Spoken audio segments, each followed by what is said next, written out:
Welcome to Meet the Candidates 2022, a voter education program brought to you by the Shakopee Chamber of Commerce. My name is Tim Zunker, and I'm the president with the Shakopee Chamber and Visitors Bureau. Our hope is that these candidate interviews and profiles will help you, the voter, understand your choices when it comes to the 2022 elections. We ask voters to arm themselves with the information necessary to make educated choices and to make casting your vote a priority. Please visit the Shakopee Chamber website at shakopee.org to find out more information about the upcoming election. And now I'd like to introduce Alicia Donahue, who's running for Minnesota State Senate District 54. Alicia, thank you for joining us today. Please tell us a little bit about yourself. Thanks so much for having me. My name's Alicia Donahue. I am a wife, I'm a stepmom, I'm a clinical social worker, and I'm running for the Minnesota State Senate to do what I've done my entire career, which is to help and serve people. I have spent the last 18 years serving our neighbors and our community in some of their darkest moments in days where they needed support the most, including serving folks with mental health diagnoses, chemical dependency, developmental disability, working with folks experiencing homelessness, serving individuals who are incarcerated, and working with individuals who are involved in the child protection system. I spent half a decade working for the state of Minnesota, protecting the rights of individuals with disabilities. My 18 years of experience has provided me with a unique skill set to understand and to make improvements to the Health and Human Services budget, which is the largest part of our budget for the state of Minnesota. I am excited to utilize that expertise and translate that into policies that will serve Minnesotans to ensure that they can live a healthy, thriving life. Great. Thank you, Alicia. If you could write, sign, and pass 3 laws today, what would they be and why? I think the very first thing that we need to do is to ensure that 51% of our Minnesotan population has equal protection under the law. That means that I believe we should be the 27th state that will pass the Equal Rights Amendment, ensuring that equality under the law is not denied based on gender. It is imperative that we ensure, along with that individuals have the right to make decisions about their body. I believe that we need to codify and ensure that folks have access to abortion health care and that the government stays out of decisions about somebody's uterus. The decision about if or when to become a parent is deeply personal and one that should be made between an individual and their doctor. I think another really important issue that we need to address immediately is passing laws that will ensure we have sensible gun safety in our community. I'm a supporter of the Second Amendment. I'm not interested in taking away people's right to have guns. What I am interested in is ensuring that when we send our children to school, that they come home to us on the school bus. That when our spouse goes to the grocery store to get a gallon of milk, that they return home.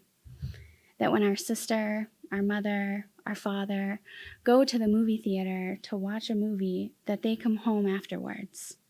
And there are sensible, logical things that we can do to make sure our community is safe and that individuals that temporarily may not have access to firearms, that we're doing those things to ensure our communities are safe, that our children are safe, and that we continue to live a healthy life. Another thing that I think is really important that we need to ensure that we're addressing immediately is education. We are failing our students and our teachers, and as a subset, we're failing our communities and our workforce. We cannot cut our way to a strong education. And so I believe that we need to pass legislation that will also support our schools and our staff. Great. Thank you, Alicia. Coming out of the pandemic, businesses are being affected by issues including workforce shortages. What policies would you support in the next legislative session to help alleviate this issue? Yeah, absolutely. So we know that the majority of those who left the workforce during COVID were women. And we know that one of the biggest barriers to them returning to the workforce is affordable childcare. I think that has to be a top priority to ensure that we are removing every obstacle and barrier to allow for those who want to work an opportunity to do so. I think some other things that we can do is, employers are really struggling to attract workers due to lack of affordable housing. That's another thing that we can do in Minnesota to ensure that we are setting our businesses up for success and that our community has what they need to have their basic needs met first, so then that way they can work and live and thrive like we all want to. Great, thank you. According to the Office of Minnesota Budget and Management, the general fund budgetary balance for fiscal year 2022-2023 is projected to be over $7 billion. In fiscal year 2024-2025, it is projected to be over $12 billion. What policies would you propose or support in the next legislative session, considering these budget surplus projections? Yeah, that's a great question. So really, I think one of the things we really have to look at is addressing the unfunded mandates that continue to come down from the state of Minnesota that are really shifting the cost from the state to cities and counties. By looking at those things, we can look at if cities are having to raise costs for taxpayers to offset those unfunded mandates. I know in social services, year after year, it's unfunded mandate after unfunded mandate, and then our counties are the ones that are picking up that bill. And when we've got the state who is sitting on more money than they know what to do with, I think it's time to shift some of those unfunded mandates to ensure that we are not paying the price in a different way aside from our taxes. There are lots of things that we can do to invest in our community. Ensuring that we have paid family medical leave for those when they need it most would be vital to ensuring that we have a strong workforce and a healthy community. We can invest in things like education, housing, law enforcement, and to address all of those things that I've already talked about so far and other really important topics that are being left behind when we're not able to have a conversation with the other side. We watched as the legislative cycle left lots of money on the table that could have been used to invest in law enforcement and in our public schools, but instead walked away without getting the job done. Great, thank you, Alicia. According to the Minnesota Bureau of Criminal Apprehension, there were roughly 395 violent crimes for every 100,000 residents in 2021 in the 7-county metro region, which is a 24% increase over 2020 levels. What are the best solutions to lower the crime rate, not only in the 7-county metro, but throughout Minnesota? Yeah. So having spent the last almost 2 decades working with people, often in some of their darkest moments, having served as a behavioral health director at one of our local jails, that's allowed me the opportunity to learn one very important thing, and that's that people are not inherently bad. People make bad choices, often out of necessity, out of fear, out of lack of other opportunities. One thing that I think that we can do is, instead of continuing to decrease investments in social service programs, instead to invest in them, to ensure that people have what they need so they are not turning to crime. We did see in the state of Washington, when they decriminalized and legalized recreational use of marijuana, there was a substantial decrease in crime, including property crime. That's another thing that we can do here in Minnesota that I support to ensure that our officers are spending time addressing crime that truly needs its attention. We've seen both in Washington state and in Colorado and other states across the United States who have legalized marijuana, a decrease in crime rates. Other things that we can do that I've talked a little bit about already is increasing access to affordable housing. We also know that individuals, when they're supported both with housing and opportunities for employment, are not committing crimes at the same rates. And instead of, like I said, decreasing the amount of money and investments that we're spending on the community, which we're paying for in another way, if we were to put that into housing, education, we'll see a decrease in crime. Great. Thank you, Alicia. What would your plan be to help with healthcare costs for businesses and families? There are lots of things that we can do both in the short term and long term.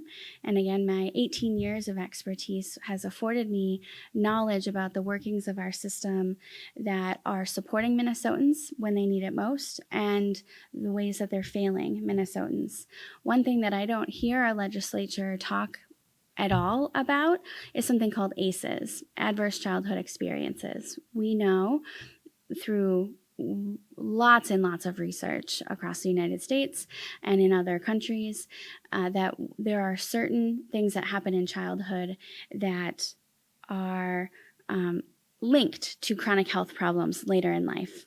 It's been replicated across communities, across socioeconomic statuses, and all of the research is undeniable that when we support children and families, we will see a decrease in chronic health problems. Studies have shown that if we even saw a 10% decrease in some of those childhood experiences that cause chronic health problems later in life, a 10% decrease across the United States would be a cost savings of $56 billion. Some other things that we can do is we can expand access to telehealth. We saw during COVID a significant increase in ability to access physicians and therapists via telehealth. Some of those waivers have started to expire. And so expanding access to telehealth to ensure that people have reasonable access to affordable health care is really crucial. It also allows us to then focus on preventative measures instead of paying for things after the fact. Again, focusing on community programs, which will allow for cost savings for Minnesotans. Another thing that we can do, I know that about 45% of Minnesotans struggle with affording their prescription drugs. If we were to create a prescription drug affordability board, we would be able to modify and to regulate some of those things and to really watch and ensure that Minnesotans are able to afford their prescription drugs and that we are not at the mercy of prescription drug companies. Great. Thank you. Do you support passage of sports betting in Minnesota? If so, what would be the best way to implement? Sure. So with the support of tribal government, I would support that.